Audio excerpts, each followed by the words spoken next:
สวัสดีครับบ่าวชาหน้ามนต์คนอีสานใต้ครับรายงานตัวสวัสดีครับพี่น้องเอฟซีทุกคนทุกท่านอ่ะครับที่สั้นๆในเด้อทุกคนมืดๆในจักหน่อยเนาะวันนี้ก็เสาร์วันที่16มีนาคม2568เนาะวันอาทิตย์เนาะทุกคนเมื่อคืนคือสิฟันดีสุขุสุขคนอยู่ดอกเบิ่งส่งภาษากับบ่ฟันตายตานอน อ่ะวันนี้ก็เป็นมืดๆครึมๆครับคุณข้างหลังเป็นท้องฟ้ามืดครึมเนาะถ้ามองไปทางนั้นก็จะเป็นอำเภอพิบูลอำเภอเดชไปซั่นเนาะพี่น้องก็เบิ่งส่งก็อากาศเย็นๆน่าจะฝนตกทางนั้นเนาะแต่ว่าทางบ้านบ่าวซ่าก็มีทีดีครับฝนบ่ตกเลยเอา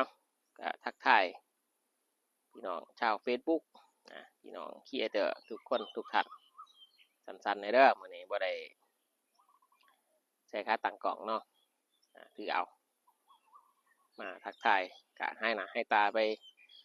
หลายมือเนาะอยากภารกิจการงานว่ากันไปเนาะครับทุกคนนี่ก็ทำงานคือเก่าครับมื้อนี้สิไปซื้อของมาซื้ออะไรเนาะทุกคน